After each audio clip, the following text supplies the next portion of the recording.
The coronavirus pandemic is upending our lives in ways many people could not have imagined. Work and socializing now mostly confined to home. Schools obviously closed. Most long-term plans canceled. And while some in the federal government seemed caught off guard, this very problem is something some leaders did warn about. One of the world's most accomplished innovators took to a public stage 5 years ago, warning about pandemics. It all sounds quite prescient now to hear Bill Gates' advice then. If anything kills over 10 million people in the next few decades, it's most likely to be a highly infectious virus rather than a war. We have invested a huge amount in nuclear deterrence, but we've actually invested very little in a system to stop an epidemic. We're not ready for the next epidemic. That was 2015. Gates going public with the evidence showing the U.S. was not ready for this kind of pandemic. So as part of our ongoing special coverage, right now we turn to our report on these warnings, what they reveal about the U.S. response today, and more critically, how they can inform our approach in the future and potentially save lives. You know, of all the experts out there in areas ranging from medicine to disaster prep, Bill Gates excelled in several critical fields: computer innovation, which requires original thinking; business, which excels on ruthless execution; and then his current chapter, public health philanthropy, where Gates takes on all kinds of medical challenges around the world with both his skills and his money. Gates became the richest person in the world by leading a tech revolution, and he became increasingly famous as a nerd with a can-do spirit. Here he was on David Letterman back in 1995, sporting a hard hat and lab coat. What are the things that you've designed for the house that really you're very excited about? Well, I've got a trampoline room that I can go and use.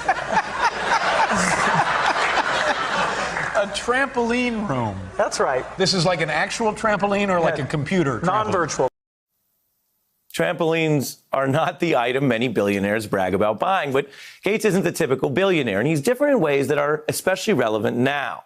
Take his intellectual hunger. The young entrepreneur once recounted how he vacationed only about once a year and used that time to dig into obscure academic research.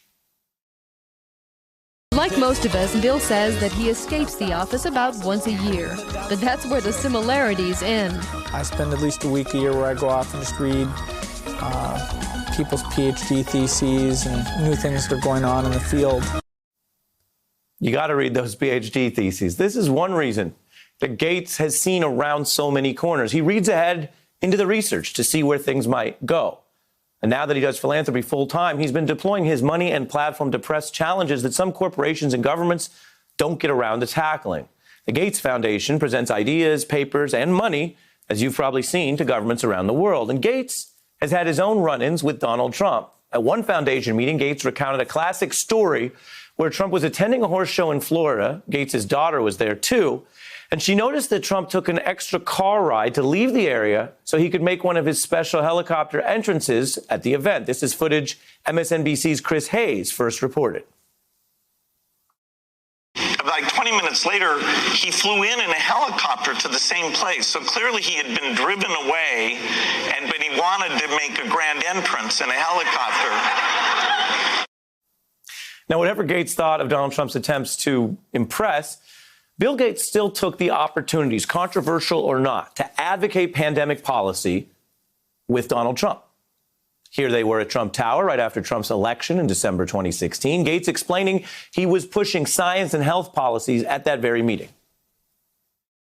I saw him at Trump Tower. I said, hey, science and innovation is a great thing. You should be a leader who drives innovation. And that conversation was about a broad set of things in energy, in health, in education. People have all kinds of ideas. Few get a private audience with the president. And while Bill Gates is not out here telling everyone, I told you so, the evidence shows that in many ways he did. Listen to Gates' prescient warnings from 2015. We need to get going because time is not on our side. In fact, if there's one positive thing that can come out of the Ebola epidemic, it's that it can serve as an early warning, a wake-up call to get ready. If we start now, we can be ready for the next epidemic. It was time to get ready. Many governments didn't listen or didn't want to spend the money. Gates specifically outlining the type of potential virus that would be most infectious. Notice how it eerily predicts parts of COVID transmission. You can have a virus where people feel well enough while they're infectious that they get on a plane or they go to a market. You yourself can be carrying it. You might not even know it. That'd be the worst thing in the world, is to go to church to worship and to sit next to someone and infect them. That was crucial knowledge. And regardless of the saying that you may have heard, knowledge actually is not always power. It really depends what people do with knowledge. Gates took his knowledge and he went back to meet with Donald Trump again. In 2018, he advocated the Trump administration get serious and back a universal flu vaccine. He tried to prod the president with a kind of flattery, saying a universal flu vaccine could be kicked off and energized by you, Mr. President. What a great legacy. Now, Gates later said Trump sounded interested, but there wasn't much progress. We can tell you by September of last year, Trump signed an executive order that created a flu vaccine task force, but it was headed by someone already on the job, Health Secretary Azar. And that effort didn't come with any legislation, let alone any new money to prepare for pandemics. Now, Gates also says Trump offered him a possible role as a science advisor, something Gates declined in favor of just actually offering the science advice publicly and privately that we're telling you about. Now, the government can take it or leave it. This is Gates' exact role today, and he's speaking out again now with advice for anyone who's listening, and it includes rebutting some of the newest claims by President Trump.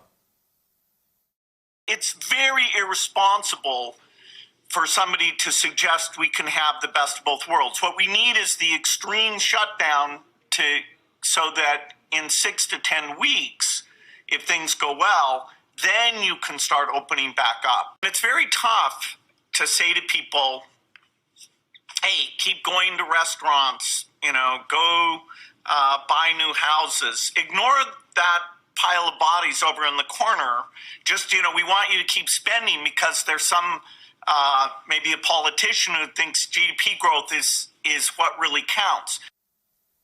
That was a stark way to put it. Gates was saying that as the body count rose.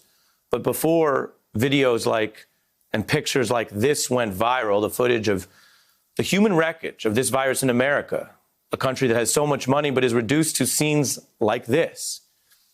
Now, since Gates' expertise stands at the intersection of innovation, business, and public health, it's worth noting that he's one of the business titans emphasizing that while the economic toll is severe, that comes second to the challenge that cannot be reversed. This virus continuing to kill so many people. It is really tragic that the economic effects of this are very dramatic. I mean, nothing like this has ever happened to the economy in our lifetimes. But money, bringing the economy back and doing money, that's more of a reversible thing than bringing people back to life. Yeah. That is a fundamental piece of wisdom from a very rich man. Your life is worth more than all the money in the world. It echoes something that many already have admired about Bill Gates, that he embodies success without flaunting it. As the great Andre Benjamin once put it, Bill Gates don't dangle diamonds in the face of peasants when he's micro-softening the place. Consider your surroundings or you leave without a trace. The point is, real strength doesn't need to flaunt itself. And considering your surroundings is crucial for staying alive. That applies to staying safe right now, as well as preparing for the next pandemic. As Gates also explained back in 2015, as he would later try to warn Donald Trump, the medical science shows a path for what we all need to do. And with that in mind, tonight, Bill Gates gets the final word. The problem was that we didn't have a system at all. In fact, there are some pretty obvious key missing pieces. We didn't have a group of epidemiologists ready to go. A large epidemic would require us to have hundreds of thousands of workers. The failure to prepare could allow the next epidemic to be dramatically more devastating than Ebola. It didn't get into many urban areas, and that was just luck. Next time, we might not be so lucky.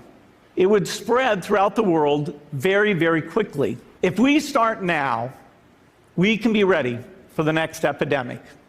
Hey there, I'm Chris Hayes from MSNBC. Thanks for watching MSNBC on YouTube. If you want to keep up to date with the videos we're putting out, you can click subscribe just below me or click over on this list to see lots of other great videos.